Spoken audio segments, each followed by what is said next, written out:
It's our pleasure to have our speakers from NIGMS today, Dr. Isaah Vincent and Dr. Oleg Barski. Dr. Isaah Vincent is Scientific Review Officer, and Dr. Oleg Barski is Program Director at the Division of Pharmacology, Physiology, and Biochemistry at NIGMS. So the format is, first, we're going to start with Dr. Isaah Vincent, and after that, Dr. Oleg Barski will go. And during that time, feel free to keep asking questions. So I want to introduce Dr. Isaah Vincent briefly. He's the Science Review Officer in the NIGMS Scientific Review Branch. As a SRO, he manages special emphasis panels and the PWDA study section, which reviews NRSA institutional pre-doctoral training grants. Dr. Vincent received his BS from Iowa State and his PhD from the University of Virginia. And interestingly, before joining this, he also was AAA Science and Tech Policy Fellow and worked in the Office of Disease Prevention at NIH. We are really excited to have you here, Dr. Isaah. You can go ahead now. Thanks everybody for having us on today. First of all, I want to kind of say, I know it's grant review. It's not the most exciting topic sometimes. And it's also kind of a black box. And I really want to hopefully do this kind of just give you a small opening of that black box to kind of help you fill in some of the pieces, because it really is, everyone is really aligned to try to make you have the best kind of grant experience, as well as hopefully getting your grant funded. So that it's not a barrier based on kind of the grant review process, but rather it's really talking about your application and what the content in that application is. So again, trying to open that black box. Let's see if I can move the screen. Let's try this one more time. All right. So just talking about the K99 program in general. Whoops. I'm going to try to keep the pop-up close. There you go. So primarily the K99 is intended to foster the development of independent research scientists. So there are a couple key elements to the program, namely that one of the things is that you still have to be mentored. It is not just a R01, and I'll kind of point that out several times during this. You should really not approach this as an R01, but rather it's a structured training to independence award. And one of the other things that we would also like to highlight is a new opportunity spearheaded by NIGMS, but also supported by a large number of the other institutes, is the Maximizing Opportunities for Scientific and Academic Independent Careers, or also known as the MOSAIC program. So it's a key, another mechanism by which we can support diversity within the academic and biomedical workforce. So there are two funding opportunity announcements, and as a Science Review Officer, I will hammer this home every time. Please read the FOAs fully. They are key to kind of understanding what to apply for, what you actually need and must put in your application.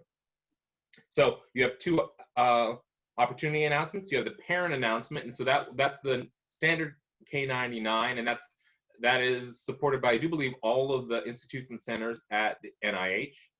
And then the MOSAIC K99 R00, which is only a subset of those ICs, and I'll kind of cover that in a couple slides.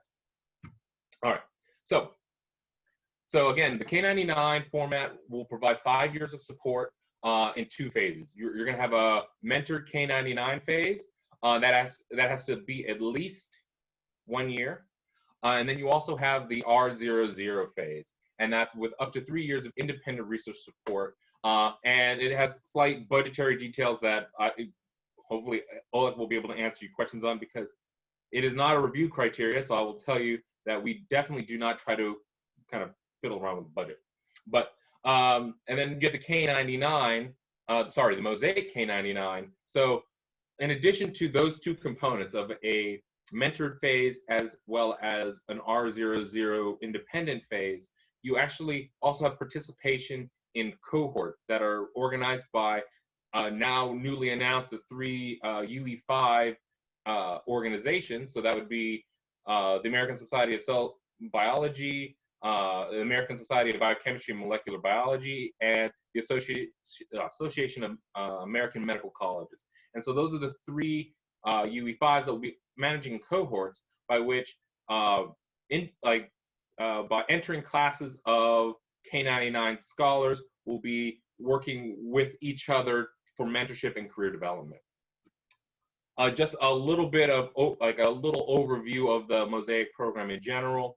Again, you will have again a wide pool of applicants to the Mosaic K99 program that will have various different expertise. They will apply, and those that are funded will then be assigned to one of the 3 different organizations, and then they will be organized into cohorts. And so usually it will be about 5 Mosaic K99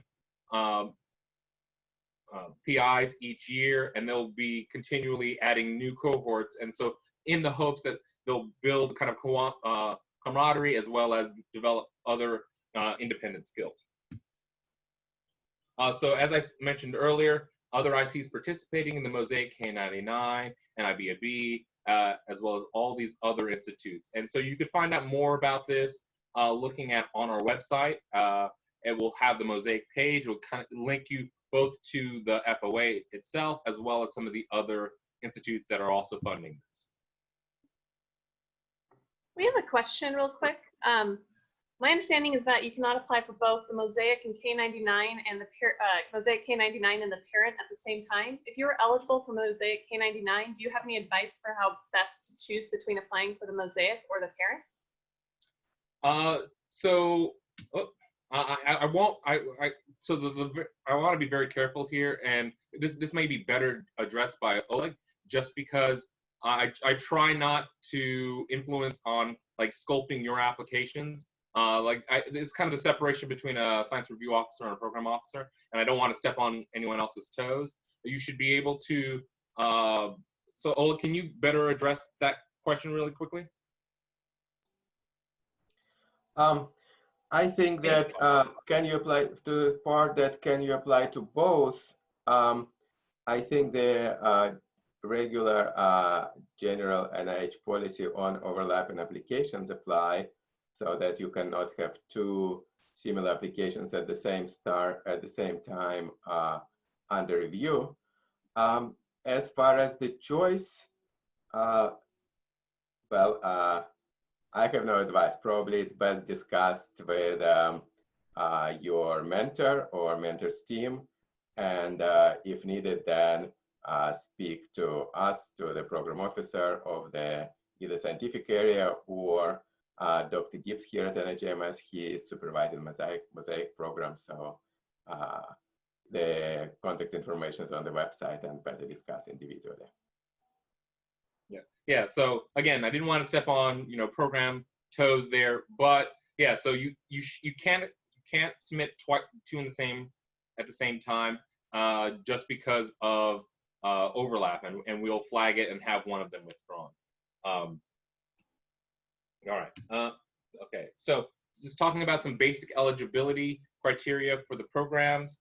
So no more than 4 years of postdoctoral research experience at the time of the initial or for your resubmission. You must be in a mentored postdoctoral training position. If you are, say, a staff scientist or like some sort of other research position where you're not in a mentored research position, that will also be potentially grounds for withdrawal. So for the parent K99, there is no citizenship requirement for applicants. An applicant may be a citizen or non-citizen national of the United States. And then for the Mosaic specific, it is, however, is only eligible for U.S. citizens or permanent residents. And finally, for the Mosaic, you must complete the description of the candidate's contribution to the program goals attachment, and that will, again, what's the requirements for that will be more highlighted in the FOA. All right. So kind of broad level ideas on what the application is requiring is, again, you have to provide a compelling rationale for at least 1 year of additional mentored research training, as I mentioned before. Also, I want to point out that we'll make the slides available. I do believe we've already sent them the organizers so that you guys will hopefully, if you guys ask questions about them, you'll also have those as well. You must also identify a mentor, and he has to be listed in the application. You are also required to fulfill the NIH requirements for the responsible conduct of research. Also you also have to provide 3 personal letters of reference. And then again, with the K99, R00 specific, again, candidate eligibility statement, the diversity, as well as the diversity statement.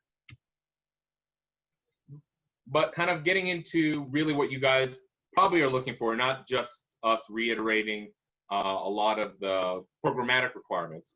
However, please feel free to reach out to your science review officer if you're having questions about application-specific issues. So if you want to know how to fill out a particular form, what form package, which should be Form F, it's now, we've switched over to Form F from Form E. Please reach out to your science review officer. They are here to help you and help you make sure that your application goes successfully into the system. All right, but what we really want to get into is really you're trying to figure out like how do reviewers handle an application for the K99 or the Mosaic K99. So when you submit an application, looks like a black box. You just put it into the computer. You probably send it to your grants office, who have them sign off on it, and then they send it and submit it into the NIH. After it hits the NIH, it actually goes through several different steps. I would love to cover all of these because I like to go into the minutiae of boring bureaucratic things. But really what you're looking for here, and what I think everyone's kind of interested in, is the application assignment and the initial review of the application, as well as the review meeting. Because that's really where our reviewers on all of our different panels are actually interacting with your grant and seeing and assessing and trying to give us the best feedback to you as the applicant for your application. And I'll kind of cover out like some tips on reading a summary statement so that if you do not get funded in your first attempt, you know how to read and respond to the application. All right, so when your grant application comes in, it goes into a place called the Division of Receipt and Referral. That's in CSR, that's the Center for Scientific Review. It will move through there. It will be assigned to a particular IC, and either it will be reviewed either in CSR itself or in a different IC. It will go through a quick process of administrative review to make sure that you've fulfilled the requirements for the application itself. That makes the application and you eligible for the particular mechanism. Once we have an idea of who our applicants are and what are the applications, the specific expertise we will need for a set of applications, we will then proceed to do reviewer recruitment. This may be different between if your application may be handled by a standing panel or a SEP, which is a special emphasis panel. If it's handled by a SEP, usually we have to start from scratch and recruit reviewers that have specific expertise to address the applications within the pool, our pool of applications. If it happens to be at CSR or at an institute and center that has a specific panel already designated, they may already have an established set of reviewers who will oversee the review of the applications. And now, so kind of going into those two key other areas is the assignment and the initial review of application. So when I say what are the reviewers looking for, I really am talking mostly about the score review criteria. I want to say there are everyone thinks that there's some sort of secret in the review process, either it's like a small hidden room, since you don't know exactly who's assigned to your application. You just kind of put your application in and then it comes out with a summary statement. But I like to say that there are no secrets in peer review. It is, except for who exactly is assigned to your application, you know exactly who's on the panel, you know when it's reviewed, you know the criteria that your application will be assessed on. So again, when you're looking at your application, there are really 5 key elements that will be assessed on your application. So it's your candidate, the career development plan, the mentors, and the environment and institutional commitment to the candidate. I apologize for the squares. The text is kind of funky. Everyone tends to focus primarily on the research plan itself, but all of these elements are scored review criteria. And I want to show you this slide because this is also very similar to the slide we show to our reviewers when we're orienting them before they're reviewing any of the applications. So they're receiving the same input that I'm giving you here today. So they're considering your application on the 5 elements and not just one. They may weigh each of these different sections differently, but they're still accessing all of those areas. And when I mentioned that there was no secrets in peer review, under each of those elements, they're actually defined in the FOA itself. So if you go to the websites, if you look in section 5, I think this is from the K99,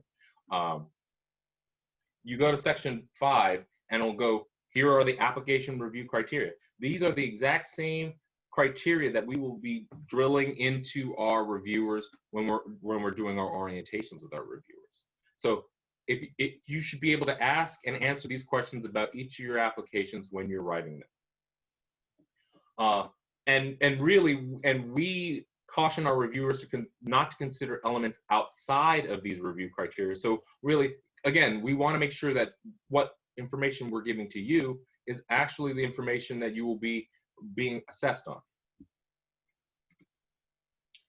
And when you're looking at the kind of scores and numbers and how to think about those overall review criteria, what you shouldn't be assessing it is by this. So I don't know if probably many of you have actually seen this. Looking at this is for R01s. This is how to evaluate overall impact. And if you kind of see this, if you look in this, I don't know if you could see my mouse. If you look here, it says applications are addressing a problem of high importance, interest to the field. They may have some or no weaknesses. And that's talking about a high impact application for an R01. But I want you actually to look at when you're thinking about review criteria is actually the K99 R00 specific scoring criteria. And that differs, so between an R01 and Fs and Ks, there's a lot of difference between those applications because, like one, I highlighted those same 5 elements that I showed you in the earlier slide, but if you look in this, like the high impact box, it's asking for applications that propose training or career development of high value and benefit for the candidate and who has a high potential for developing it into a productive independent scientist. So you can see how that differs greatly from one review criteria to the other.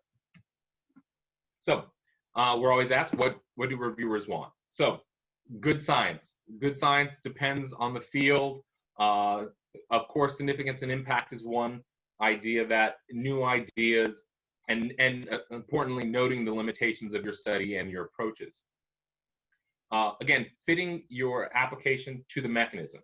So that's in terms of realistic aims and timelines for both your training and your research. Looking at your mentors, collaborators, and consultants. Looking that there is actually mentorship in the application itself. There's a clear delineation between the PI and the mentor's ownership of a particular project. And then defining the reason why mentors, co-mentors, collaborators are there in the application. And finally, grantsmanship. It's a kind of a catch-all phrase that we use, but it kind of handles things such as like brevity and clarity, perhaps too jargony and over-assuming what potential reviewer may know about a particular topic, and leaving out important information and details about experimental design, what have you. And a concise, well-written application. Again, I want to hint, CSR provides a great website with a lot of these resources to kind of let you know more in-depth what's going on in the review process. All right, so when your application, first it will go to the initial reviewers. They will write up their critiques. those reviewers will then submit those critiques and their initial scores, and that will allow us to set an order of review, as well as potentially identifying applications that may be not discussed in the meeting. Once those are done at the meeting itself, any member, as soon as we start, we do just kind of a rigmarole talking about basic confidentiality, rigor, implicit bias, and things like that. But then we kind of move on directly into the applications themselves. So what we do is very standardized. We do it with every application. We ask any of the members in conflict with any of the applications, and that's usually a conflict of interest. Perhaps they're at your institution, perhaps they've worked with either you or your mentor, and so that they are in conflict with the application. So they leave the room. We then start with review. All the assigned reviewers will give their initial scores. These scores may change, they're not permanent. The reviewer one will give a high-level overview of your application, as well as its strengths and weaknesses. That's followed by reviewer 2 and 3 giving their opinions and whether they agree with strengths or have additional strengths or weaknesses. After that, it opens it up to the full floor of the discussion. All members are invited to join the discussion. At the close of that discussion, the chair provides a summary of that discussion. I write that down along with notes that I have from the overall discussion. The assigned reviewers will give their final scores. Those final scores will then kind of set a range for the rest of the reviewers. They're allowed to vote outside that range, but then all of the reviewers in the room will all give their scores in our systems, and then it's given an average for your score that will eventually reflecting your score.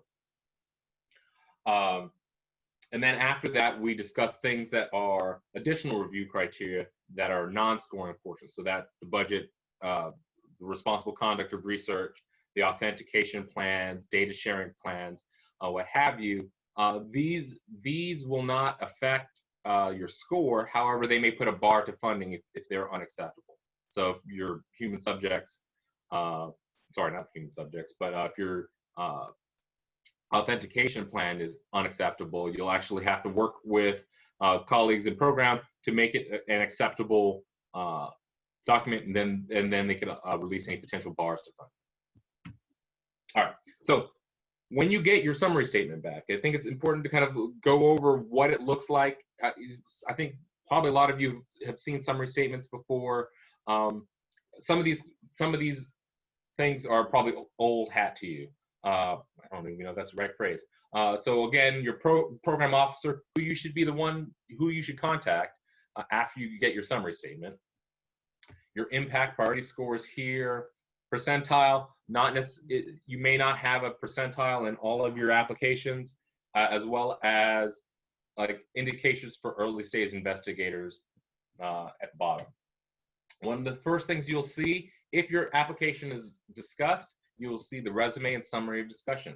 Resumes and summary of discussion is what I write up at the beginning of all of your summary statements. It is written by the SRO, and it summarizes the salient points that are score driving for the application. So the rest of the critiques that you'll see actually lower in the summary statement highlight other issues that they may have had, but these issues reflected in the resume and summary of discussion are the ones that they were discussed and drove everyone's score.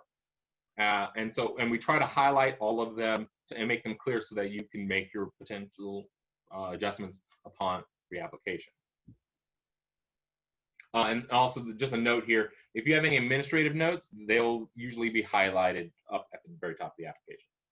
So, okay, so now who can answer your questions about either review or your application after review? So before your application, again, me and my colleagues will be able to help you before you submit your application and during the review process. So however, if you want to ask how your application may fit in a particular IC, please reach out to your program officer. If you're looking for the kind of the technical details on how to apply to a particular funding mechanism, please contact your science review officer. During the review process, really only contact me. More or less, the program officers will send your questions my way. And then after it's been reviewed, after you receive your summary statement, you should be talking to your assigned program officer, which will again be highlighted at the top of your summary statement. If you have kind of general questions about the whole grant process, you're welcome to reach out to our grants info at NIH. And if you have technical problems with any of the systems, I am not IT. I usually I'll have to ask them for any really technical issues. If you're having glitches in submitting, it's not taking a particular form, please talk to the ERA Service Help Desk. All right, again, some helpful handouts. So Insider Guide to Peer Review, what happens to your grant application, and NIH grant application useful web links. So it has all things about talking about particular scoring criteria, how certain things are done. All are very useful to kind of understand the more general what happens to your grant once you submit it to the NIH. All right, so I think this is the switchover point. I'm going to pass it off to Oleg, and I'll be holding the slides if you guys want to do an intro for Oleg, and then I'll handle it.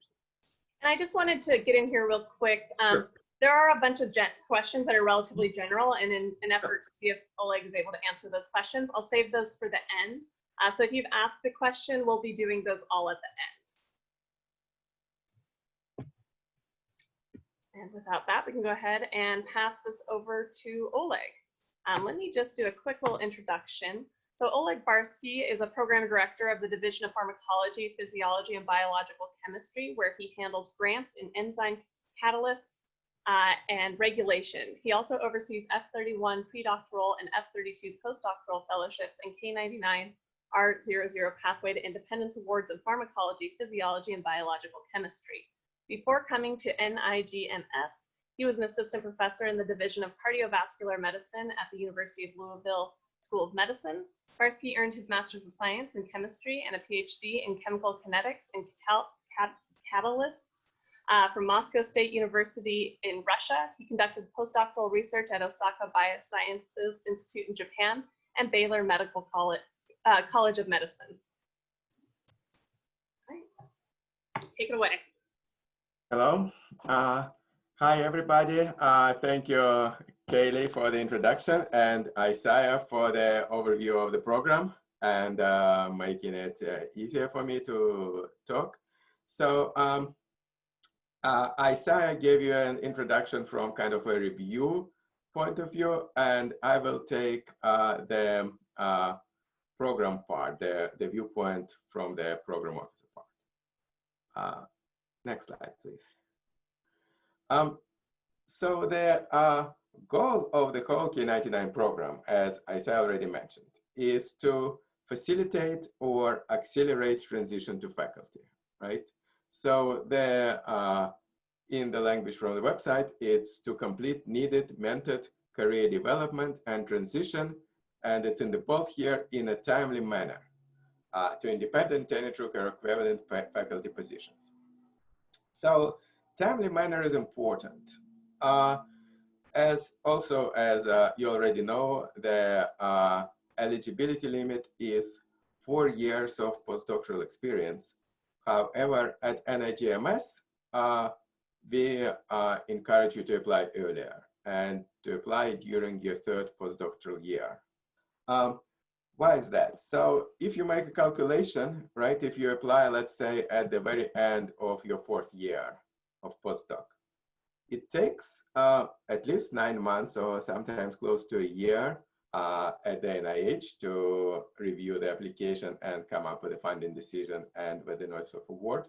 So that would be 5, plus 2 years of mentored K99 phase gives you 7. So 7 years of postdoc, it is not really acceleration, right? So therefore, we encourage you to apply early, not super early, not as soon as you go into your postdoc position. You should get some postdoctoral experience, but nonetheless, do not wait until the very last moment of your eligibility. Next, please. So eligibility normally is limited to 4 years, but if you need to, despite what I said earlier, you can apply and obtain an extension. Important point here is if you are thinking you deserve an extension or qualify for an extension, contact us program well in advance. And we will kind of at NIGMS, the process is that the committee that handles the K99, we look at all such requests and discuss them preliminarily. But important to know that the final decision will be made when the complete application and the cover letter together that comes together with it that describes the reason for extension and the request for extension is received. However, preliminarily we will discuss and we will give you a good indication whether you qualify or not. So what qualifies for extension? A significant change in the field of study.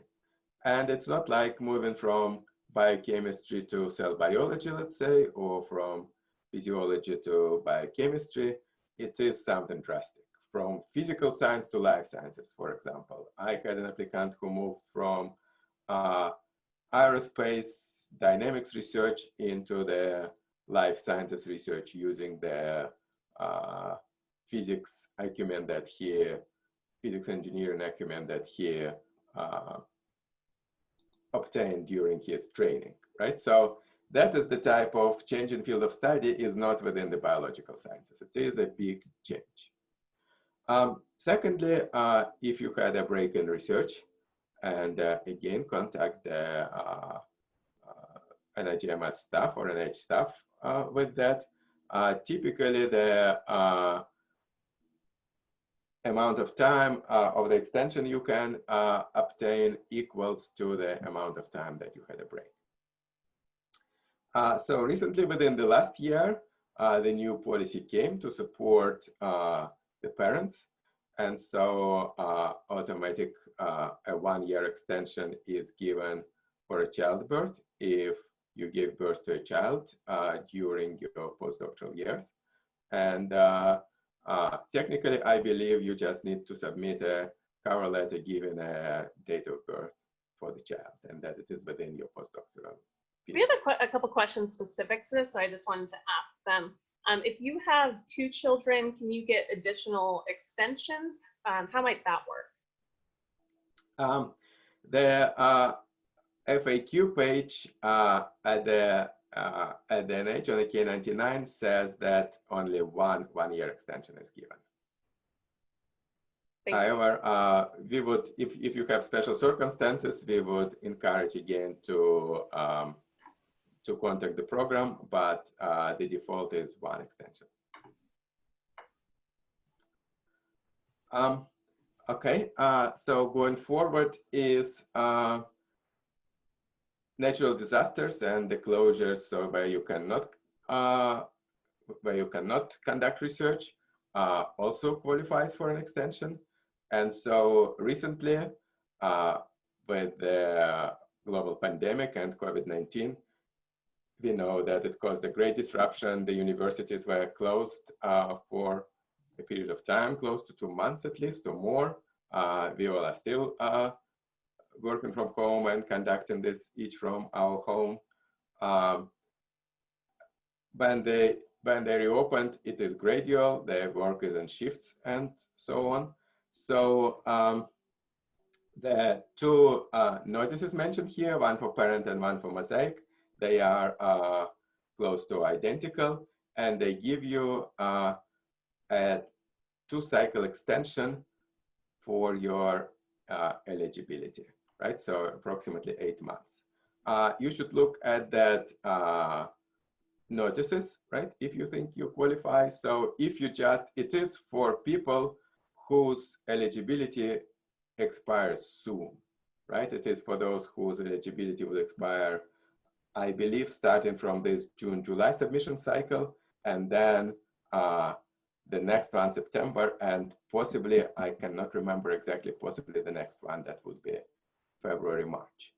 But please take a look at the add the notices to be exact, right? So do not apply if you still have 2 years of eligibility, right? But for those whose eligibility is about to expire and then they were not able to work to do those proof of principle experiments due to COVID, there is approximately 8 months or 2-cycle extension of eligibility.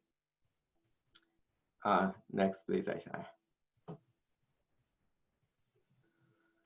Okay, so now let's go into the application, right? So Isaah already mentioned that the K99 application is a little bit different from the regular research application, R01.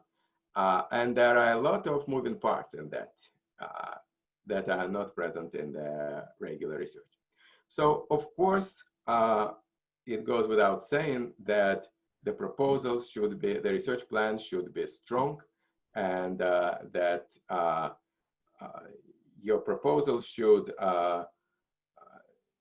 propose really a strong and exciting research plan. However, there are several things in addition to that, right? Several criteria in addition to the strong research plan. So one of the most important for that is to demonstrate the need for training. So in the funding opportunity announcement, it says that the strongest applicant will require a well-conceived plan for 1 or 2 years of substantive mentored career development activities that will help them become competitive candidates for tenure track positions and launch independent research program. So what does it mean? In my mind, it is like a kind of bell-shaped curve, right? So you can be, if you just finished your PhD, right, just starting your postdoc, it is too early, right? You don't have still, probably you do not have the experience enough yet to successfully apply and to transition for a faculty position soon. However, it can be too late also. So if there is, if you've been a postdoc for, let's say, close to 4 years, and you have already been trained in everything that there is to be trained in your mentor's laboratory. You know the field very well by now, you know all the methods, you know all there is to know, you learned all there is to learn from your mentor. Then you're not a good candidate also, right? So those who cannot provide a compelling rationale for additional mentoring are not strong candidates, right? So this means that you need to be ready on one hand, but still you need to very clearly say and put in the application what additional training, what you don't know yet, what you hope to be trained in. Otherwise, if you know it all and have all the experience and knowledge and qualifications to complete the project proposed, then we encourage you to just send the applications, apply for faculty positions. And the rationale is, if you apply for a K99, there still will be 2 to 3 years of postdoc, right? And if you are ready now, then it will delay your transition to faculty rather than accelerate. Therefore, this is this requirement. One important thing to note that proposed fields of training, scientific fields of training, should correspond to the research you propose in the K99 phase, not R00 phase. For example, if you, for example, your research is, your first and second aims are to do knockout, knockdown genetically manipulated cell lines or organism, use CRISPR-Cas. Second aim, let's say, structural crystallography. And third aim, using all those resources, do untargeted metabolomics, for example, right? And mass spectrometry. And you know CRISPR and genetic manipulations, you know crystallography. What you want to do the training is in mass spec and metabolomics. But the actual work for this is planned for the R00 phase. This would be a disconnect, and that would not go well in review, because reviewers will say, well, how will you be trained in that when you plan to do the work, when the mentors are not around anymore, when you are independent, right? So you have to construct your application in such a manner that the science that you are planning to do in the first 2 years, that employs the field that you want to get trained. In addition to research plan, do not discount the career development training. And that would include all those points that are presented here: networking, grant and paper writing, oral presentations, teaching. You do not need to teach you the whole course, of course, but your mentor can invite you to give 1 or 2 lectures in his course, in his or her course, or take a small group sessions so that you get prepared for the teaching duties when you are at the faculty level, right? So mentorship, mentor summer students, undergraduate, graduate students. Leadership can be many different things. If you are in the big lab, then you may take a leadership role of a certain group within your mentor's lab, or some outreach activities, leadership and sub-outreach activities. And learning about the faculty job, often there are like seminar series or invited speakers from different paths of careers come and so on. So courses, things like lab management, hiring, departmental structure, and so on. So if available, participate in those. And also one more thing here, some applicants make a mistake. They say, well, this seminar series and are available in my department and my university, right? And they list them, but they don't say which they themselves plan to take advantage of, right? So it's not that they're available, but you leave them by the wayside, right? It is which ones you want to take, right? And of course, plans can change, right? You may plan to take this one now, but then something changed or something more appealing came, or time commitments will work better with something else, so you can change the plan. But putting in the plan says that you thought about it and that you made the commitment and that you are being prepared for that, right? So it's not only they're available, but you plan to take advantage and which ones you choose to take advantage of. So in short, right, to summarize all this, the plan, the training and career development plan should be tailored to your needs, right? Not some generic plan that is good for any postdoc, right? For you specifically.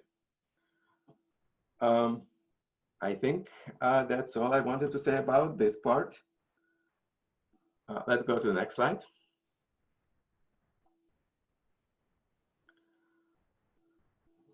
So now a little bit implication of what I just said in practical issues, right? So institutes differ a little bit in interpretations. Therefore, where it is specific for NIGMS, I put NIGMS interpretation. But here it is: do not start your job search prior to receiving the K99 award. And this text is taken verbatim from our NIGMS K99 webpage. And it says, so individuals who are applying or interviewing for tenure track faculty positions are not the intended candidates for this award. If you decide to just do it to see what happens, testing, it's also, you are not a good candidate, because the logic is here that a decision to apply for an independent tenure track faculty position implies that you, the applicant, and the mentor feels that you are prepared to learn an independent career, right? And especially if you have been interviewing, but you don't need to be interviewing. If you just sent out a dozen applications and already testing the waters, we will ask, did you do it? And you will not, you are not the good candidate and you will not be considered further for these awards. And again, the kind of the background for this, there would be discrepancy because the mentor in the K99 would write a statement that you need this training, and that's the plan to get you prepared. If you apply for a faculty position, then you will write in the application that you are ready. Your mentor will write your letter of recommendation that you are ready. and these two things do not kind of go against each other, right? So either you are ready or you need additional training, right? Therefore, that's what NIGMS recommends, right? So if you do start your job search, you will invalidate the K99 application. And even, let's say it's been reviewed, right? You received a score of 10. You are pretty sure that, okay, score of 10, right? That's, you will get the K99. And it is August, right? And you look at the advertisement in Science and Nature, and let me send them out. So before you actually receive the award, we will ask you again, at the time of funding decisions after the council meeting, the program will ask you, have you started the search? And if you have started before K99 is awarded, again, this means that you are ready to launch. And that will be a kind of counterproductive for NIH to give you an award and hold you for additional 2 years in the postdoctoral position when you can start your independent research already. Enough of that. Next slide. Just want to add that it is really frustrating, right? Sometimes when people do it and the application got a great review and has been discussed in our playlist meeting, recommended for funding, and then the applicant tells you, well, you know what, I got invited for the interview, and then you have to say, well, I'm sorry, you are not considered anymore, and everybody are really, really frustrated. So it's best not to get into this situation. So now from need for training, let's go to the next stage, mentors, collaborators, and advisory committee. So the difference between mentor and collaborator is that, and there can be more than one mentor, right? That collaborator makes a commitment to help you in a certain area of science, right? And educate you and help you with experiments. Mentor take a responsibility for your everything, right? For your scientific development and your career development, right? Advisory committee is more applicable to the R00 phase when we recommend the mentoring advisory committee for the new faculty. Next slide. So for the mentor, right? Isaah mentioned that the mentor is, of course, active investigator in the area of the proposed research, committed both to the career development and to the direct supervision of your research. The mentor will document the availability of support and facilities for high quality research. So it's important that mentor has funding and the laboratory is active and vibrant laboratory. If it's not, that would be a minus. If you are the only one, for example, and isolated, that would not make for a good supporting environment. And it is ideal, recommended that the mentor has a successful track record of mentoring postdocs or people at your career stage. Next, please. So what if you choose a mentor who is just starting assistant professor, right? But his research is very interesting. He is a star, he is a rising star. He is active, energetic, nice person. So if the primary mentor has limited training experience, right? But he is an expert in the field and a good mentor for their research area, then the NIH we recommend to include a co-mentor with a strong track record as a mentor, right? And this should be somebody close to the research, that he understands the research, who also takes and indicates his commitment that he will spend time and effort to mentor you, right? But that will kind of fill in the blanks that the young assistant professor who just started his lab and who is your primary mentor, for example, does not have. We are at NIGMS, right? Majority of our applicants are PhDs, not MDs, so we do not concentrate on clinical part in this. in this talk, but it says that if you hold a clinical doctorate, you must have at least one clinical person in your mentor team. You may propose like a mentoring team or advisory committee, doesn't matter what to call it, that will provide guidance towards your research and career development.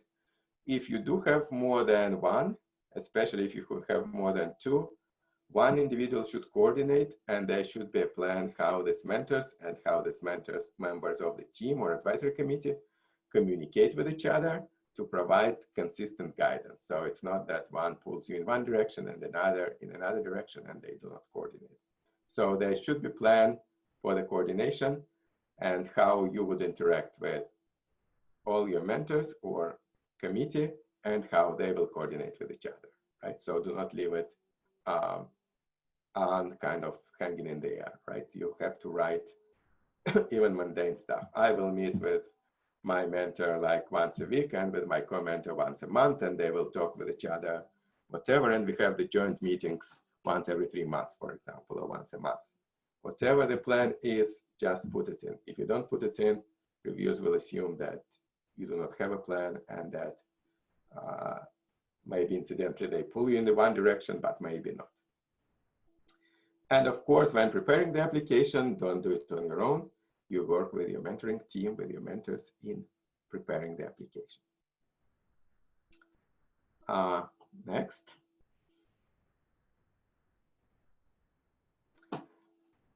Next important point for the K99 mechanism.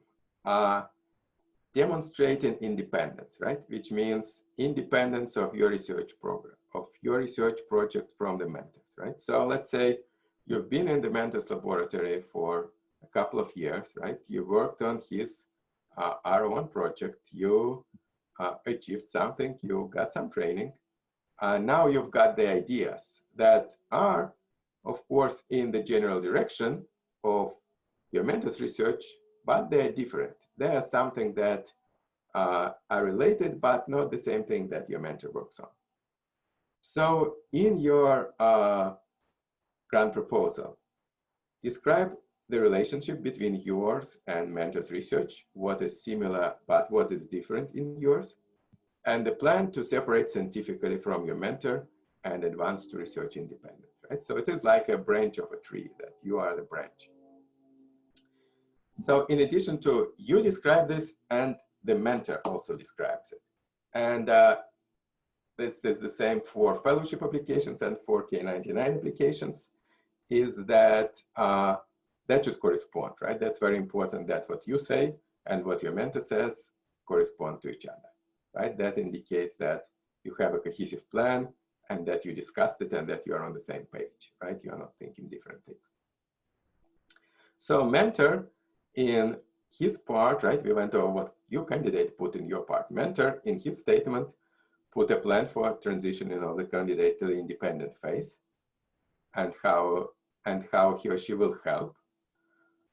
Very important that that includes the statement, identifying the components of the research proposal that you will be able to take with you out of your mentor's lab when you transition to an independent position.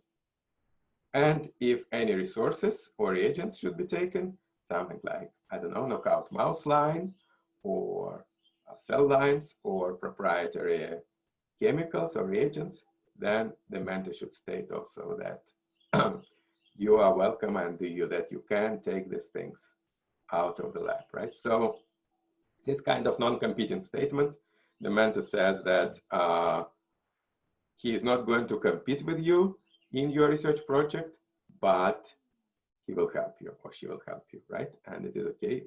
Everybody do not just cut ties with your mentor. You continue your relationship and you continue to communicate, but the project is yours and you're not competing with them. So that's very important, and that should be said explicitly, not implicitly, explicitly. Mentor should say, yes, the candidate, you can take the project with you to your new independent position and new institution. Next.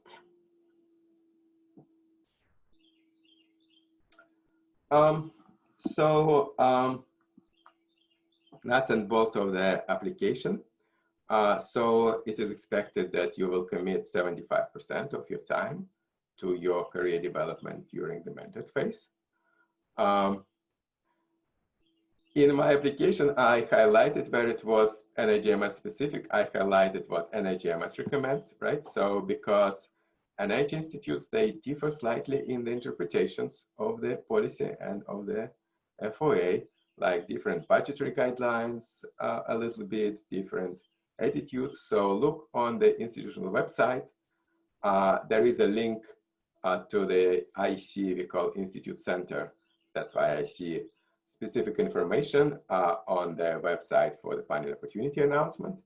And so look at these both places, the link to IC specific information and the website for the institution when you start writing the application, right? What is specific to your institution. And of course, contact and talk to the program officer.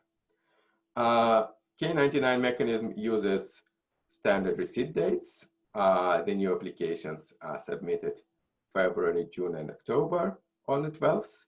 And the resubmissions, there are no renewals actually, right? But the resubmissions are a month later, also on the 12th, March, July, and November. Next slide, please, Isaah. Now, let's say you are successful, you have been selected, you received your K99, you are progressing with your research, and you got involved in the faculty search. And so in order for the K99 for the R00 phase to be activated, it's not automatic. You must accept independent tenure track or equivalent faculty position at the university or a research institution. Two phases are intended to be continuous in time. So K99 phase is 2 years, right? But NIGMS, we ask you to complete, you can transition earlier.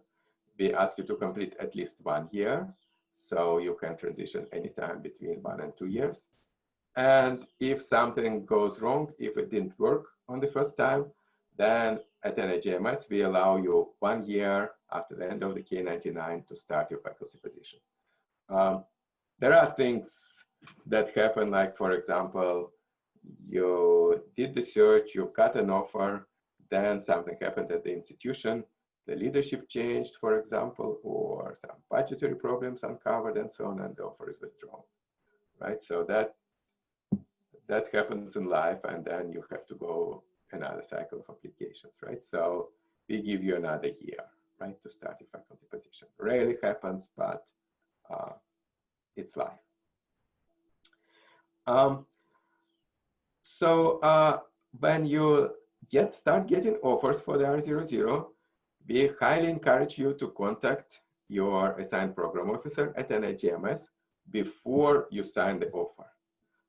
So we do not negotiate with the university for you, but we look at the offer and we look that all the requirements for successful start of the R00 are met, and give you suggestions, because we see multiple offers, we give you suggestions. For example, it doesn't talk about the mentoring team for you, and it's important to have a mentoring team at the beginning of your faculty career. Or there is very vague description of the facilities, what lab you get, or what access to the joint equipment you get. So we give you these pointers, and you then come with these questions to the department chairman of the department that gives you the offer. So you do it before you sign the offer, because after it's signed, it is a legally binding contract. So there is not much you can do about it after. So it's best to do it before. And once everything is finalized, right, and once your offer is signed and so on, and you start or about to start at your institution, the new university where you will be faculty will submit an R00 application on your behalf. You will write it, of course, and all the components of the R00 application are listed on the funding opportunity announcement of the K99. That would include the letter from your new chairman, the letter from your previous mentor. You have to complete the responsible conduct of research training in your K99 mentored phase prior to moving to R00 phase, and update on the progress report and how the aims of the R00 have changed, right? Taking into account what happened during the 2 years. Once you start your R00 award, you are required to devote no less than 75% effort to your research in general, but do not need to be to the R00 supported research. It will be to research in general, right? Not all to the R00 supported research. And is it the end? Do I have anything else? I think we are done with that. Yep. Okay. I see that there is a bunch of questions in the chat and the question and answer portion of it. I think Oleg actually knocked out a couple while we were while he was covering a lot of it. I'm just gonna, let's see. I have one just real quick. I was looking through it, see it's been answered. Just to clarify, the parental extension, does that apply the same for moms and dads? No, it's not the same for mom and dad. It is intended for the person giving birth, right? Okay. So if dad took time away from work to take care of the newborn, then then he will contact the program and apply for extension based on the time that he took away from research. Yeah, and on the review side, please contact your PO about extensions before you submit your application.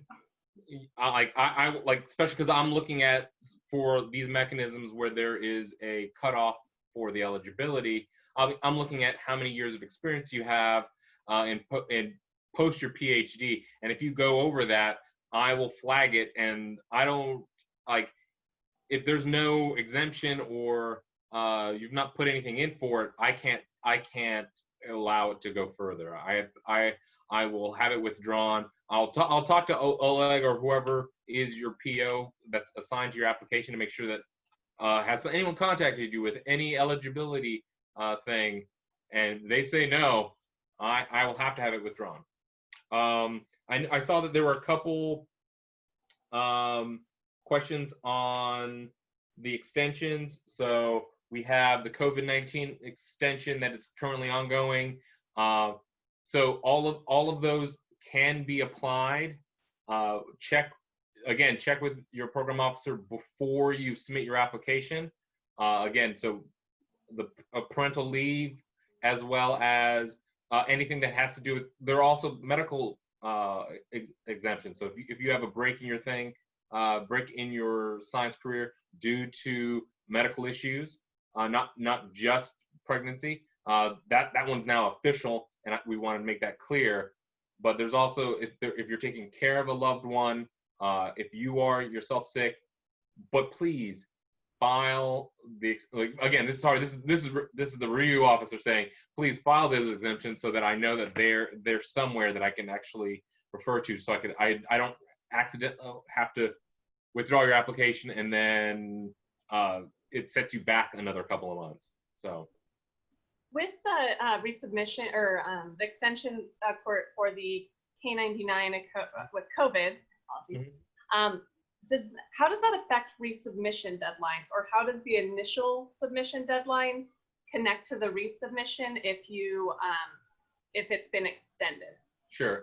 So when you do a resubmission of an app, when you resubmit your application, I'm looking at the date of that resubmission and how that works with your eligibility. So if your resubmission still falls within the eligibility window, we'll allow it. If you have an extension induced by COVID, then I will apply that time to that window at that time. So the resubmission will work for both.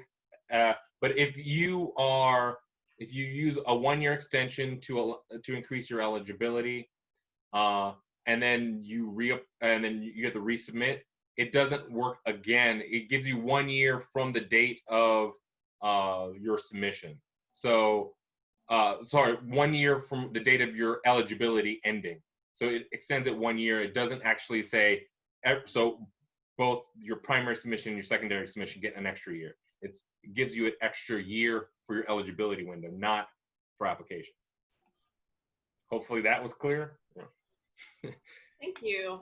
Just a couple other basic things that I see. To receive as R00, should we already have a K99 in place? Yeah, so they're linked mechanism. I think Oleg covered it already. So you have to apply it as a K99 R00. The R00 won't automatically turn on as Oleg covered, but they're a linked mechanism. You can't just apply for the R00. Great.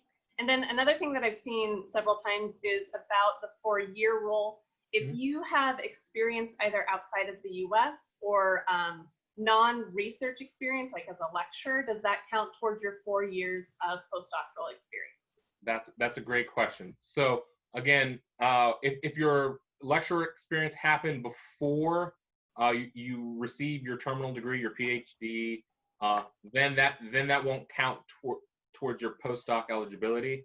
But if you are a lecturer, that may be consideration as you have achieved independence. So again, if you look at the FOA, I know it's highlighted in the Mosaic, and that's the one I was just looking at. Give me 1 second, and I'll put a link. Actually, I might just share it on the screen. They highlight kind of the considerations that your program officer will do, and I will do to make to see whether you're independent or not. And so please contact, again, your program officer, because I'll be contacting them as soon as I see your application with anything over 4 years of post PhD or MD PhD.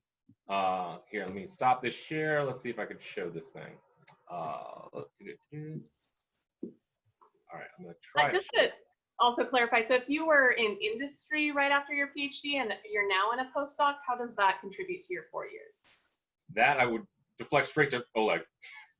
Yeah, I would say that yes, if, for example, you got your PhD, worked for a year in industry in research, right, and then decided to go to a university back to the postdoctoral position, the year in industry would count towards your 4 years of postdoctoral experience because it is in biomedical research. Same lecturing. If it is in the biomedical area, it would count.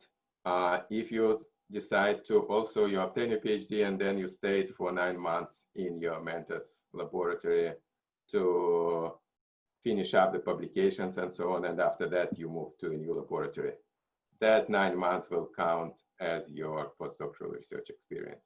Yeah. So if it is unrelated to science, let's say you also are a musician, right? And you decided for some family reasons, right? You could not move, and you decided to take a position to teach music somewhere for a year, right? Then this is not research, right? That this will not count. Yeah, and again, please note them, because if we don't see them, we can't do anything about it. So one of the things highlighted, at least this is looking at the Mosaic K99, but it's similar in the normal K99. So talking about independence and dependence in your research positions, it really kind of clarifies here how we are looking at your application to determine or your position in determining whether it's mentored or not mentored, if it's independent or not. So this kind of helps. This will kind of help. But again, please reach out to either of us, and we'll be able to, or your SRO and whatever institute you're applying to ask those questions. And I saw another question just while you're on the topic. If you have eligibility questions, should you be reaching out to your SRO? Yes, but you should also talk to your POs, because they will also be able to help you with a lot of things with your extensions. So that's what Oleg does. Like I can help you with the details about that and how to note that, but it's really the program's job to handle the exemptions because they can actually happen at a lot of different phases. So. Yes, we have a mechanism at NIGMS that not every program officer does not single-handedly do it, but you contact the program officer beforehand. We kind of consult with the whole committee, right? That of everybody, of all the program officers of NIGMS, and review who handles K99, and we make a recommendation. So just another kind of content question. When the reviewers look at the mentorship aspect of the proposal, what kind of delineation are they looking for when it comes to ownership of the data or project between PI, mentor, and the applicant? I will say first, clear. There has to be, if you just talk about the project and you assume that the reviewers will think that, okay, you'll be able to take this with you, the reviewers will ask, is there a clear delineation between your project and the ownership of that project and portability? So you need to clearly define it. Like you may be able, and especially I know with particular instruments, resources like biobanks and stuff like that, you need to actually make sure it's very clear in your application how you'll have, if you plan on using it in the R00. If you're not planning on using R00, you're fine. But if you're planning to use a particular resource after you leave, you need to make that clear in your application and how that will be handled in your independence. Because especially if you say, well, I plan to move into a corner of in my independent phase, into a corner of my PI's lab. Sorry, I also don't want to use PI because in a K99, you are the PI. Your mentor is other key personnel, but not, you are the PI on the application. So your mentor, if you move into a corner of your mentor's lab, that may look bad on your independence. So you just need to you might need to make that very clear on how you plan on allocating resources after you become independent. A couple other questions here. Is the diversity statement scored when you applied for the Mosaic K99? Yes. So it's not scored independently. It's scored along with the rest of the application, and it impacts your overall score, but it doesn't have a specific criteria that it receives a score, because the diversity statement is actually incorporated in a lot of different elements in different parts of the plan. So it really deals with both the training, both you as a candidate and what your plans are, as well as the career development plan. So you'll actually see in the FOA again, in the review criteria, you'll see particular line to say, how do you plan on diversifying the workforce, or how do you plan on engaging in these activities? So it's just incorporated in elements. It doesn't have its own element. And still on the topic of Mosaic, if someone applies for a 2-year K99 or Mosaic as a postdoc, do they have to stay at the same institution for those 2 years? If during the 2 years this person finds another postdoc or clinical fellow position at a different institution, can they carry the award? So, well, this is a post-review thing, so I'm going to punt this to Oleg. I can take this. There is no written requirement that you must be in your mentor's laboratory at the time of application. So actually, yeah, you can be in one laboratory, but choose a different mentor for the K99, and you plan to move to a different lab or different university, for example, when you receive K99 or prior to. I've never seen this in practice, but it is possible. Now, after receiving the K99, right, if mentor decides to move, for example, and you move together with mentor's laboratory, it's one thing. If you decide to move, this will mean that you are changing the mentor, right? So that's not that easy. I think every scientific project is unique, right? So doing the same project with a different mentor would be kind of difficult. So if there are circumstances, reach out to the program officer and we will discuss what makes sense, but like giving blanket, it's really unlikely, I would say. And since we're still talking to you, we have a few questions about applying to faculty positions. So first of all, how will they know if you've applied to faculty positions? If you've already applied to faculty positions, should you not apply for a K99? I think that kind of sums up the questions that we have. Yes, if you have applied for a faculty position, you should not apply for a K99. At least at NIH, it's the funding opportunity announcement says that you are not a good candidate, right? So applying for a K99 would be a waste at that point. If you started applying after, let's say, the review is over, we do not have a database or a means to know that you applied, but it will be kind of on your conscience. On your conscience. We will, every program officer, that's our instructions, we will ask prior to making an award, have you been applying? And you will have to say yes or no. I'm just going to step away for one moment. I'll be right back. Well then, Oleg, how about when you have a mentor and a collaborator, is it necessary to also have an advisory committee? If yes, who would be part of this committee? Advisory committee is pretty rare, I would say, at the K99 phase. So usually more than 2 mentors is rare, right? Usually it's 1 or 2 mentors. This co-mentor is usually there are 1 of the 2 reasons. Either your mentor is young and you choose a co-mentor, somebody who is more experienced and who can advise you in like affairs of the career development, faculty, politics in the department, and looking for a job and so on. Although looking for a job, right, the assistant professor who just got the job, right, he will be a good advisor how to look for a job. Or there is something that like some different area of scientific expertise that is not available in your mentor's lab, but there is somebody in different department or institution across the road or across the town or sometimes in a different city that is interested in the project, but has a different scientific expertise and they will teach you. So more than 2 is rare. Advisory committee, I think it's more relevant.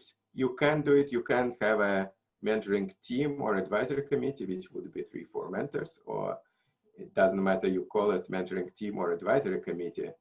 But more applicable, I think, to the R00 phase, where we do recommend to have a mentoring committee when you start your new faculty position, and most universities will offer them. That would be a couple of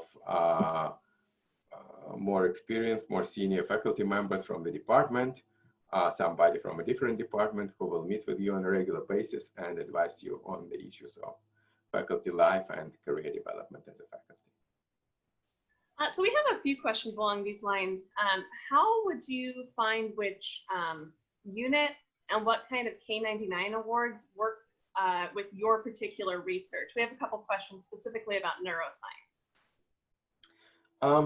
Well, we are NIGMS, right? So, and that's what I know very well.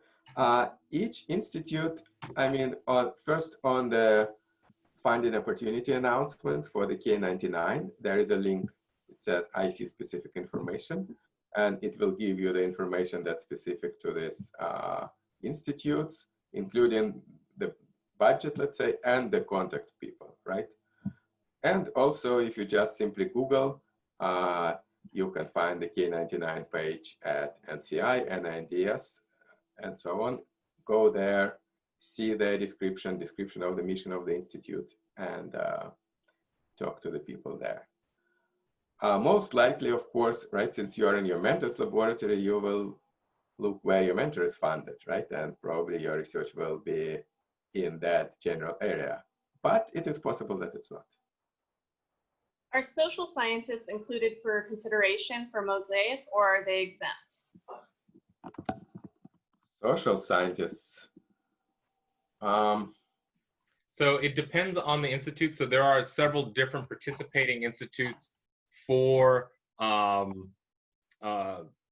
Mosaic. So look at the funding opportunity announcement and look at each of the institutes. So if your research, because it may be applied research in like NIA or like technology transfer or something like that, if it falls into one of their areas, it still can apply. But so you have to check to see which institutes are participating. You should again check the FOA. Yeah, and then talk to your PO, because Oleg will have to say, is this in our mission? So. And then in the in a 3 aims application, must there be preliminary data for all of them? How likely are applications with limited preliminary data funded? Yeah. Can you repeat the question? In the 3 aims applications, do you need to have preliminary data for each of your aims? And then if you have limited preliminary data, does that negatively affect your chances of getting funded? I can take it. So there are 2 things I think are important. One is premise, which is kind of the foundation of your research project, the prior knowledge. Does it stand on the solid foundation of the prior knowledge? And this premise will consist of the literature data and your preliminary data. Secondly, it's feasibility, right? How feasible it is that you will be able to do it and that your methods will work and that you will achieve your goals, your hypothesis will work. So the criterion is, would the reasonable scientists familiar with your area say that yes, with this preliminary data, it is likely that the project will work, and it is likely that your idea is solid and that your hypothesis is solid. So that would be the kind of the overriding criterion. And that is best to, therefore it's best to not just do it all alone. You talk to your mentor and you get initial draft of the application well in advance and show you to a couple of other people in the department or the other postdocs in the laboratory and so on, who will take a look at that. Yeah, and reviewers more or less have that exact conversation during the discussion of the application. Is the data, like, is there sufficient preliminary data to support the feasibility of the project? You have people inside your field as well as outside the field, and they'll discuss and talk about it, and they'll say, all right, is it reasonable to expect that? Or like perhaps your training and your prior work can also weigh in on that. So there's lots of ways that kind of bolster the feasibility of your project and the scientific premise. And if you have lots of preliminary data but don't cover how it's connected to the literature, that's also a problem, because you need to kind of, it's a multi-pronged, a multi-legged stool. You have to have a lot of it. You have to, at least it has to sit right. And so the legs may be a little bit different, but they have to sit right. May I correct something that I said before? I'm sorry it disrupts the flow, but somebody asked me in the middle whether the 1-year extension for childbirth apply for each child. So I'm looking now at the frequently asked question for the extension of early stage investigator status. And that says that yes, the automatic 12-month extension would be applied to each childbirth. I recall that previously I looked at the FAQs and I saw that it is only one. So I guess my honest answer would be that I'm not sure for the K99s, and we'll need to look at the exact, at the websites and exact NIH policy. Maybe it changed, or maybe I'm confused myself. I do believe it's each birth, so it's not like if you had like triplets, you don't get 3 years, but but just check the like there should be a good FAQ on the new, because the policy is a fairly new one, so you should be able to go. It's actually available to everyone in the community as well. All right, this is kind of a different question. If you're on an F32 fellowship during the 3rd and 4th years of your postdoc, can you still apply for K99 funding in your 3rd year? You can. But I think Oleg will tell you how to kind of manage that transition, because I think there's like programmatic transition part, but you can apply. And just actually, before you answer this, the other question was, can you apply for K99 if you have F32 funding? Would it be possible to switch awards? So if you could just address all of that. Yes, if the K99 is reviewed successfully and recommended for funding, we will stop the F32 and start the K99. This is going back to the childbirth extension and COVID. Can they be additive to one another? So if you, that is to say, the expected eligibility was February 2021, automatic COVID extension is up till October 2021. Would a childbirth event extend the deadline to October 2022? Ooh, I'm gonna have to do the. I assume the math's correct. yeah. No, I'm trying to think. I think it applies for the when you start taking leave for that childbirth event. It's 1 year, and it's added to your end of your eligibility. So it's like when your eligibility ends. It's not necessarily the application. Again, it's difference between the application and you as an investigator. So it adds a year to your eligibility statement for birth of a child. But for the COVID-19 extension, it applies to the cycle that you apply to. So those are different eligibility windows. And also, I do believe, I can't remember how it affects your ESI status. And I think that's, I have to look that up. So, and when you ask your SRO any of these questions, we're usually making sure to check with policy and make sure it lines up. So we try to give you a well-researched question. So if I can't answer anything now, please reach out to your SRO or anyone, and we'll make sure to give you a better answer. So. Yeah, I would say, yeah, reach out in the situation. This is kind of rare situation, right? Reach out to your program and SRO. I would think that probably if you already had, let's say, 1 year extension due to childbirth, right? And it was to expire after the June submission date, right? But you were not able to submit in June because the lab was closed due to COVID. I think that you will qualify for this 2-cycle extension of submission. That's, I mean, kind of my logic will say that. Yeah, I may have answered the inverse of that. Yeah, I think I was answering the inverse of that, where it's you get the COVID extension, then the birth, and I'm like, that one's a different. I have to work that one out. So yeah, that's one we need to think about. Yeah, yeah, that's not so obvious. Can a K99 R00 award be used to transition into a non-tenure track research professor position? Well, if the institution that you find a position in does not have tenure track or tenure, right? Some do not have tenure system.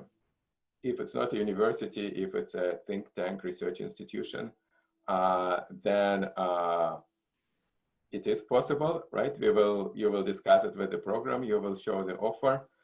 Usually we ask questions, and then you convey them to the institution, and they provide us the information on their structure, and we advise you, but it is possible. If you go to a regular university which has tenure track system, but they offer you a non-tenure track position, then likely the answer is no. There was actually such a case when there was a couple, right, and they had to find a position at the same university to move together. It was a family, and they offered tenure track to one and research track to the other. The other had K99, and it did not qualify. I have a couple of questions again about the faculty, applying for faculty positions. Is there any opportunity to justify why you've been applying for faculty positions? And then can you continue on a K99 as faculty? No, you cannot continue on a K99 as faculty. You have to be in a mentored position during the K99 phase. Faculty should be in the R00 phase. And really, it's, there is no really way to justify why you are applying for a faculty position. I think there has been maybe one exception or two exceptions that I can recall, but it was a long process. It really, so the simple answer would be no. It would be really, really difficult to. And on a review panel, they're sussing it out pretty well. Like the question becomes, the review question is further training necessary? And if you're writing an application, they see that you, like, through your publications, your research that you've already developed, that's more reflective of whether you're ready to lead than you applying for your applications, and they'll see that. And if you mention that you've like your professors, your PIs, your mentor may mention that, like, you know, you've given these chalk talks at universities in hopes of finding a position. That's an indicator. They'll read your reference letters. Your reference letters might mention it. It's hard, like, if you are doing this, if you're doing it in secret, yeah, and no one knows it, yeah, then it might be able to slide through. But usually it is indicative in the application itself where you're like, oh, okay, this person's actually looking for jobs. Or just because you've shown, don't think of it as a negative, think of it as a positive. You're ready to launch. There are mechanisms for young career faculty that you can apply for. That it just means that K99 R00 is not for you, which is fine. Especially NIGMS's R35 is a great opportunity for the ESI R35. It's a great opportunity for young investigators. So just because you're not eligible for a K99 doesn't mean that, you know, that's a bad thing. It actually might mean it's a good thing. And also DP2, I think that's another opportunity for you. Investigators. So.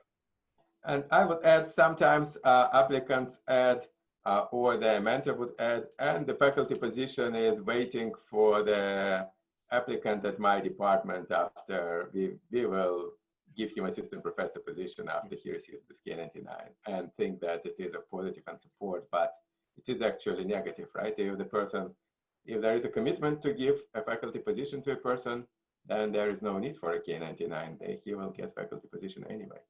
Yeah, so, and make sure that they don't say it facetiously. They're just like, oh, if they think it's a compliment, just tell them to leave it out of the application. Like that, discussions of giving them a faculty position out of the application.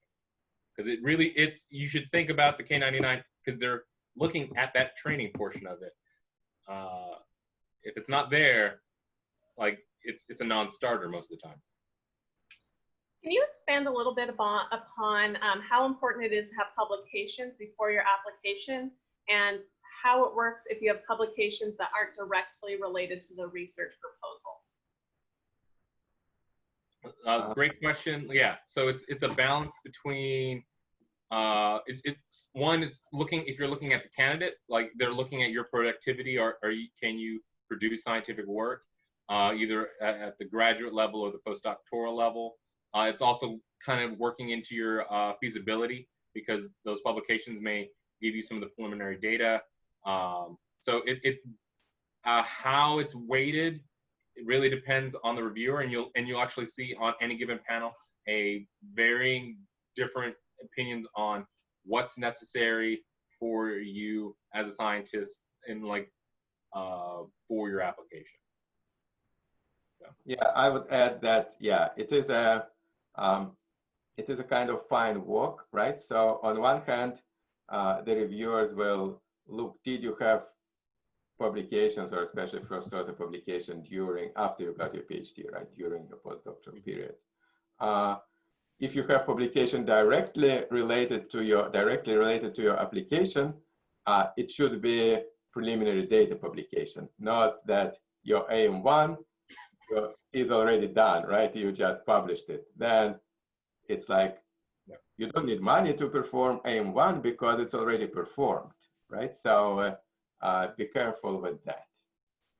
And especially if it's showing you your training. I'd like to add, do not delay your application because you are waiting for the paper to be accepted.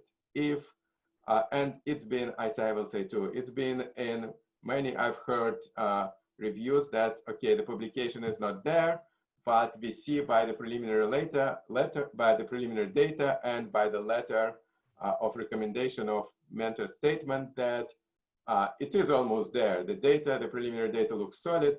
We think it's likely the publication will be accepted in the next couple of months, and that is enough.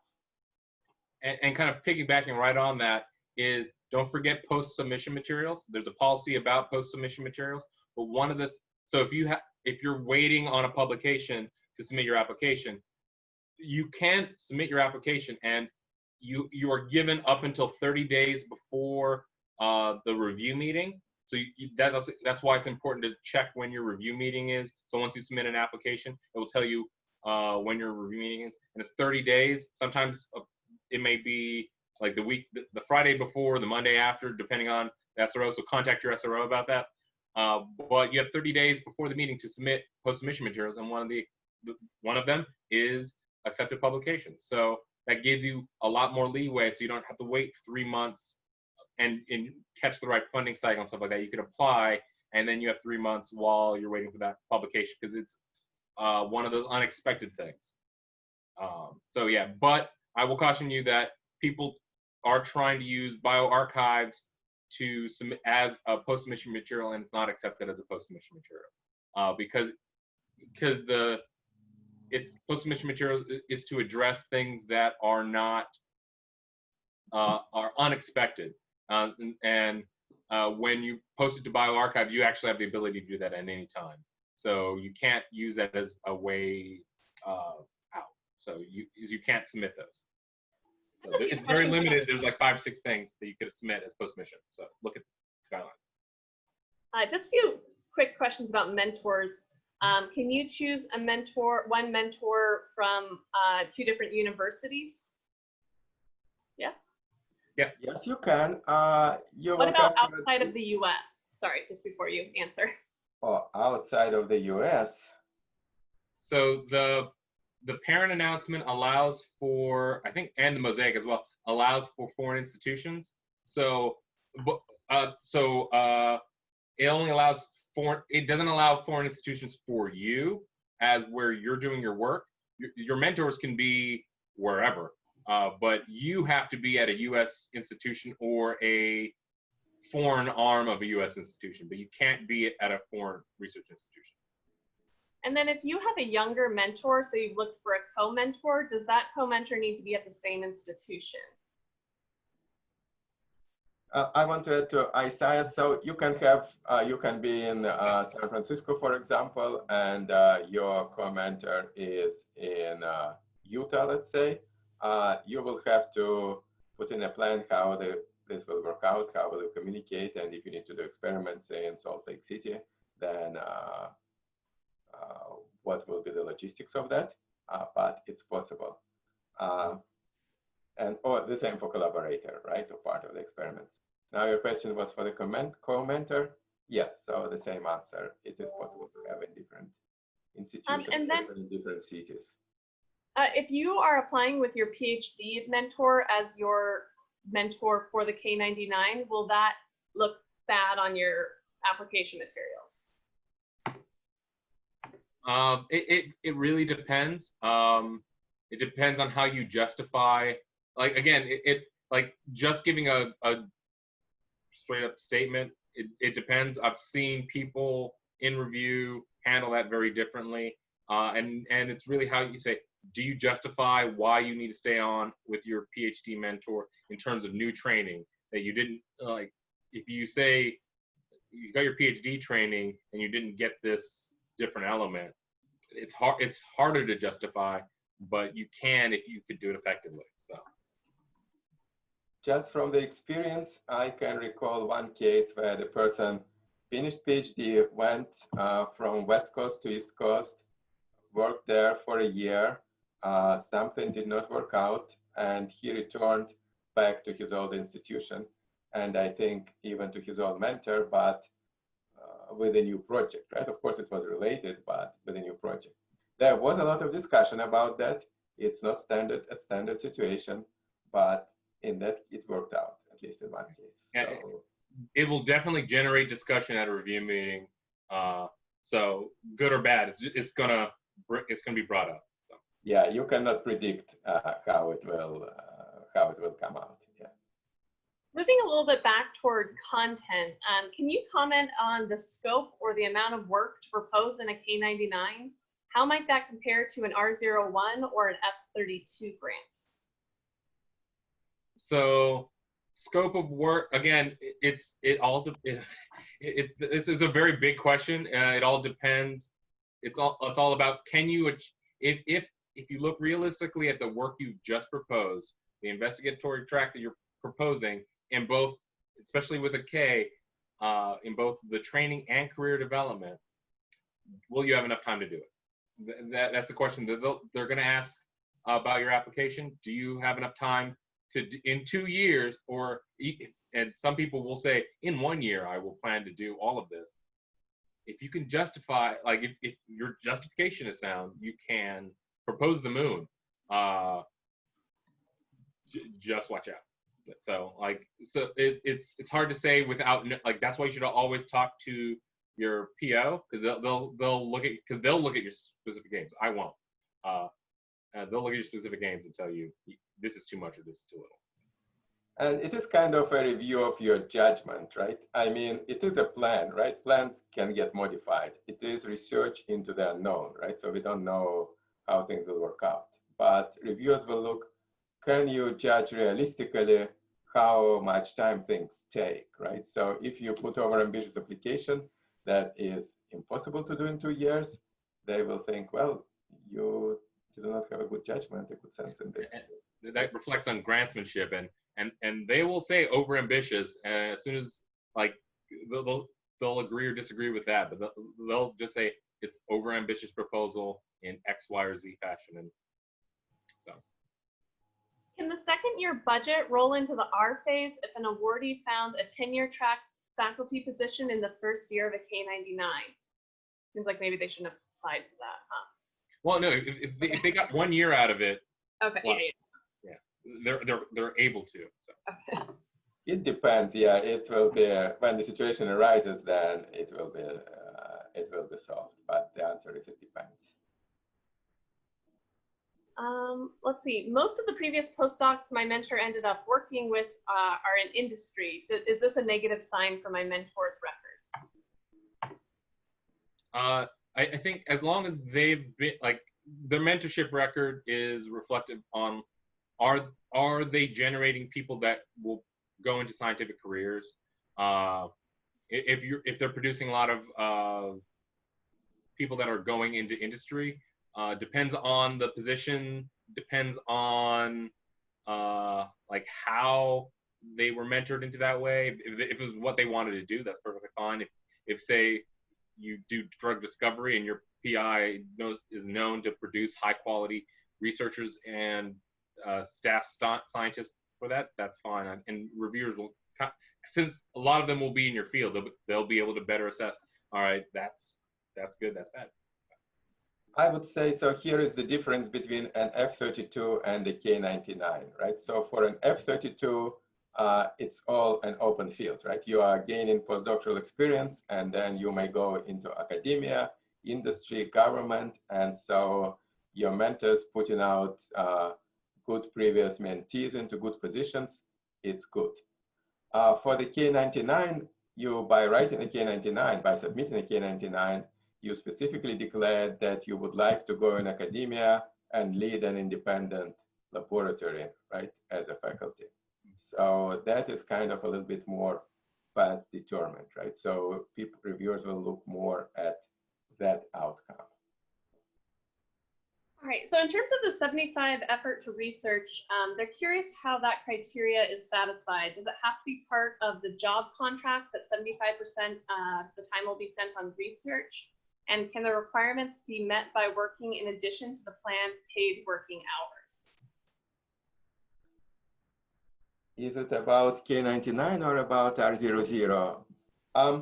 So for the K99, I think, so you have to be a full-time postdoctoral fellow. Yeah. And how I understand, right, and I see that Mike Sesma is here too, maybe he can correct me if I say something wrong.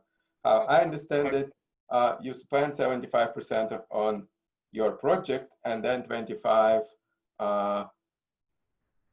you may be doing other things at the university, or if you are an MD, PhD, maybe you have some clinical duties or some other duties that are not directly related to your project. For the R00, it's like you, as a faculty, you will have actually, right, the faculty, there are three pillars, research, education, and service, right? So what this says that you must have no less than 75% of your total professional time allocated to research. So your course load as a teacher and committee participation should not exceed 25% of your time. That's how it is. Are there any special considerations for people with disabilities as far as the application process and submission timeline goes? I don't think in terms of like the process, there's not a specific consideration for applicants in terms of like just submitting documentation. We do make extensions for various like health concerns, but I don't think we make any special considerations for people with any kind of disability. Oleg, I keep looking to the left. Oh, Oleg is not to my left. Yeah, I think that there is, if you maybe you know better about it, Isaah, there is a 2-week period, right, after standard submission due date. There is 2-week period during which you can submit, right, if you had some extraordinary circumstances. So you can get an extension of 2 weeks if it would have delayed your application by that 2 weeks. So if there are extenuating circumstances, so if someone in your family falls ill, if you injure yourself, if you have any new conditions that occur that would delay your submission for 2 weeks, and it usually is in that proximal region for the grant submission deadline. So if say you like 3 or 4 months before you were sidelined with COVID-19, we use the current one, for a couple of weeks, that consideration will be taken into account, but it will have less impact. Say if you had the same amount of time down for say 3 weeks right before the submission date, because then you'll be then they'll easily give you that extra 2 weeks and say that that is a suitable because we can't grant it in prior to your submission. It is you have to submit your ARF, which is assignment request form, and a cover letter stating why you're asking for that 2 weeks, and then we will decide whether that is a sufficient justification for allowing for that, or else we won't even let it come in to our kind of pile. I just thought maybe the question relates to if, let's say, the disability did not allow you to work full time for 6 months, right? You could only work part-time during that period. Then, yeah, that it's usually not applied in that way. No. I was trying to see if some of my colleagues with like combined, I think our grant review office has something like a couple centuries of review experience. I was going to see if anyone else wanted to weigh in, like if they've seen any situations like that. But I don't think, especially if it's a long-term disability, it is not counted towards giving you a 2-week extension. But eligibility may be extended, yeah, right? Yeah, your eligibility for particular mechanisms may be extended though. So you may not be able to apply for a particular, get it 2 weeks on the May submission deadline, but you may actually, your eligibility for an ESI or for other mechanisms may be extended. So, yeah. For your research statement, how many pages or what proportion should cover the K99 proposed research versus the R00 section? There is no, like, I've seen it addressed in lots of different ways. Because especially sometimes it's hard to distinguish where you're gonna try to get that separation between your K99 and R00 in terms of like your ideas. So like don't give 1 page of K99 because that might show that might not be appropriate, and probably don't cover, save 1 page at the end for your R00. But that's really, those are extremes, and there's no given balance. Like, it's not 50-50 for everybody. How many letters of recommendation are usually submitted, and should they all be from mentors, or is it better to have letters from external people? 3 are required, and they have to be someone outside of your mentors. So if you have mentor, co-mentor, they don't count towards your recommendation letters. So you have to have 3 in addition to those people, because the mentors will have their chance to say glowing things about you and what they're planning to do to elevate you in their mentor statement. So 3, and if you don't have that, you're withdrawn. So you have to have at least 3. I don't think there's a hard limit on how many afterwards. I want to say 5 though, but I don't think there's a hard limit on high end. What is the importance of having received prior fellowship funding? It's good. It's not to be flippant, but it's all about it's kind of giving it's more further evidence, but it's not required. So if you can demonstrate it in other ways, you don't need to have prior funding. I know there's actually research out there, if you go out there, talking about kind of like is it the Michael effect? It's the begetting effect or versus grit, and so there's different schools of thought whether you need it or not. And also, I heard from the applicants that, for example, good publications are impactful. They weigh more sometimes than the K99, right? So if you are strong, successful, you had a fellowship and you produced strong publications, maybe it's just better to apply and get your assistant professor earlier. But on the other hand, if you want to do this particular thing, you are really excited and you need training in cryo-EM or mass spec or something like that, yeah, then go for a K99 and get that additional training. I think we just have time for one question. So I just kind of want to go with this last question, but I want to remind everyone that if you have further questions, please feel free to reach out to the contacts at NIH that we were talking about, depending on the K99 that you are interested in applying for. So a question related to the review criteria, environment and institution commitment. Does this mean that the institution the candidate is working in as a postdoc shows intention to hire them after the K99 phase? Are there any historical cases of successful candidates available online? So the institutional commitment to the candidate doesn't need to be something like, we plan on hiring this person as soon as they're done. Institutional commitment is, will they provide the resources and training outlined in the FOA to you? Like, will you be taking, like, is there space? Is there training? Is there lots of different things available to you, and that commitment to you? And do they have resources for you? Is it a rich environment to produce future independent investigators? If they have a letter that we will have a position for you after you are done, that may weaken your application instead of make it stronger, actually. Right, Isaah? Because reviewers will say, well, the person has a faculty position waiting for him.